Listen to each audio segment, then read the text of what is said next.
What's up guys, Houndish here, and today it's time for some Destiny 2 news. So we're going to jump in, clarify a bunch of information about Festival of the Lost this year. So Bungie gave some clarity on how you can access the event, some of the rewards, and we're also going to speak about leaks pertaining to Festival of the Lost. On top of this, we're going to talk about an Easter egg for the Iron Temple that you can find in the game, the new Nightfall exclusive loot for this week, hidden weapons that appear to be coming in the future, and we've got a bunch of other stuff to round up in this video, guys. So if you enjoy it, a rating below is very much appreciated, but for now, let's get into it. So of course, yesterday, Bungie revealed Festival of the Lost for 2018. The event is finally returning to the game, and this will start on October 16th, so that's next week's reset. They have confirmed, though, that this will run all the way up to Tuesday, November the 6th, so this will be a 3-week event, which is certainly pretty cool. On top of this, during the event, different objectives will pop up. For example, on October 30th, a new quest will begin in the game to pursue the killers of Master Ives, the Cryptarch from the Reef in Destiny 1. So it looks like there's going to be some pretty cool rewards and pretty cool content. Of course, they also revealed things like the Haunted Forest. But in terms of accessing this content, somebody asked if the Haunted Forest takes place in the Infinite Forest, then will non-DLC owners still be able to play it during Festival of the Lost? And DMG says, yep, all players of Destiny 2 may visit the Haunted Forest. It will be launched through a different node, not through Mercury, so no DLC is actually required. So you don't need any expansions to play this particular event. As long as you own Destiny 2's base game, you can jump in,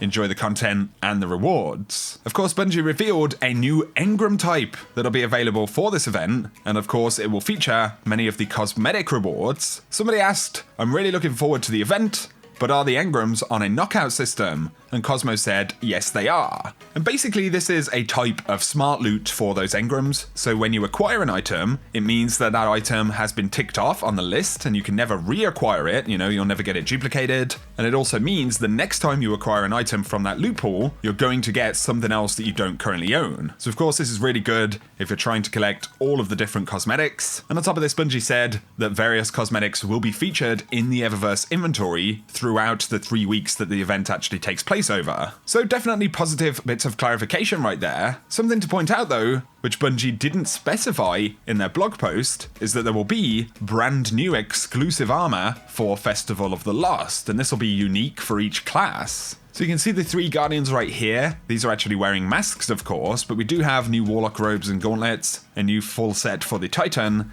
and a new set for the Hunter. The Hunter set kind of looks like a Scarecrow set of some sort. So certainly some pretty interesting looking stuff. But like I said, Bungie didn't mention how we'd actually acquire this armor. They did speak about the Fragmented Souls, a new currency that you can use to purchase the masks, as well as the Horror Story Legendary Auto Rifle. And that'll be a unique weapon for this particular event. But with no mention of armor, I would guess that it will be dropping from inside of the Haunted Forest mode, where you essentially have 15 minutes to get as far as you can through this particular mode. And presumably, the further you go, the better the rewards will be. But we do see the new Horror Story Auto Rifle right here. I've recently spoke about a couple of interesting bonuses in the game. I'm really hoping that this one is going to have a pretty awesome role. If I had to make a guess, I did speak about a new bonus called Onslaught, which allows the rate of fire of a weapon to increase as Rampage stacks. So of course, the weapon that would feature this would also have Rampage. That's going to be my guess for the Horror Story. That would be absolutely amazing. But yeah, exclusive new armor is pretty cool. And we also see it a little bit in some of these emote previews for both the Warlock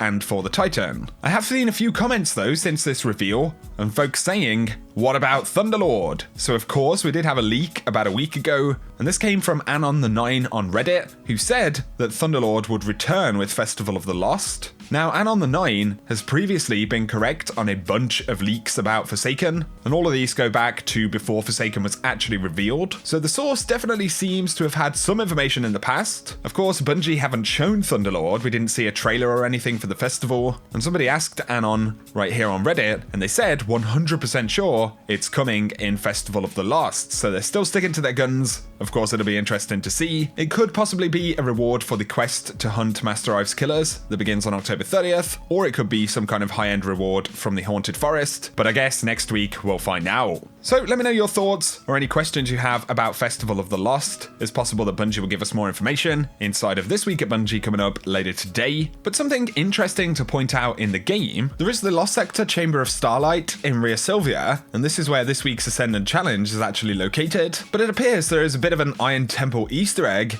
inside of this Lost Sector. So when you're on this platform right here, of course you can see the reflections of stuff inside of the room, but then if you look down, you actually start to see the iron statues. So you can see right there, just where my reticle is pointing, you've got the outline of some of the statues, and then you've got the circular room where the statues in the Iron Temple are actually housed. And of course, in the middle, you do have the square fire pit, but you've actually got this huge kind of route almost coming through the wall, and then the roots extending out to where that central fire pit area inside of the Iron Temple actually is. I had heard some people speculate that they're actually seeing Siva because you do have red and you have the roots, and it does look somewhat similar to Siva, but it strikes me more as a kind of lighting effect. But it's certainly pretty interesting. I don't really know why an Iron Temple Easter egg will be housed in this particular Lost Sector. Maybe there is some lore reason for it. Maybe it's a reflection that isn't supposed to be shown in this area, but the fact that it's updated with that huge kind of tree branch growing through maybe does have some kind of lore implication, or is trying to tell us or show us something. So I'll be curious to hear your thoughts on that, guys. Pretty unusual stuff. But now, I wanted to talk about the Warden's Law hand cannon. This is a new Nightfall exclusive available this week. The archetype is pretty unique because it's aggressive burst, hard-hitting,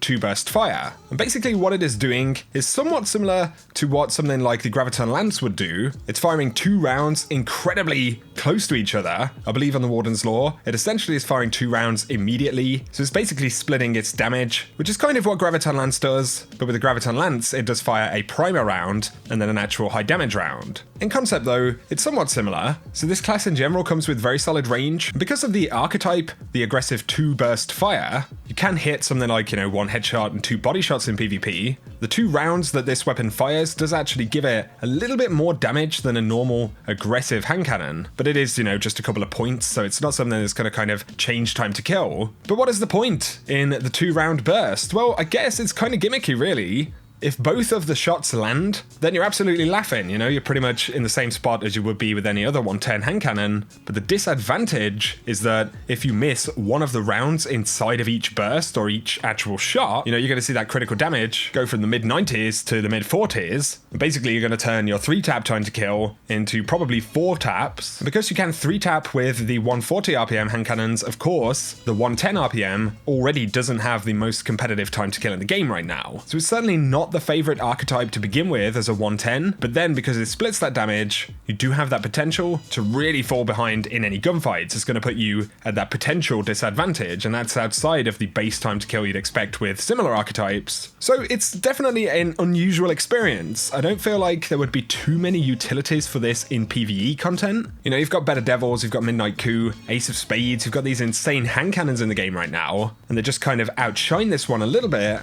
The thing that makes it interesting, the 2-burst fire, is also the thing that potentially puts it even further behind other 110 RPM hand cannons. Something else interesting to point out about Warden's Law is that the curated role actually comes with 4 times the charm, but it doesn't appear to work as intended. So of course, the gun should be giving you 1 round back every time you hit 4 headshots, which according to the weapon would require 2 precision bursts, because of course that would be the 4 rounds from the weapon, but unfortunately that's not actually working. So on the curated role, you're having to fire 4 shots to actually get 1 shot back. And Cosmo did say thanks for the report when someone posted this on Reddit. They're looking into it, but it does for now sound like the curated role of that weapon is slightly broken. The final thing I wanted to talk about would be some interesting weapon icons that you can find in the game. And I spoke about this before when I showed off a machine gun icon. So if we look at some of these, you've got Legend of Acrius right there, you've got the Sunshot, of course weapons which already exist in D2. Then we have a machine gun icon, and this is the icon for the weapon which shows next to the ammo counter in the game. And we know that machine guns are coming back either with Thunderlord literally in the next couple of weeks, or in the Black Armory in December, which is when Bungie have actually confirmed them to return. But then we do have a weapon icon for Dreg's Promise right here. And that's particularly interesting because we do have Lord of Wolves as well as Queenbreaker's Bow, and so it looks like potentially Dreg's Promise will be coming into the game as well. The icon has been brought into D2, but that's the only data I can find on the weapon right now. And then you also have pretty interesting icons such as this one.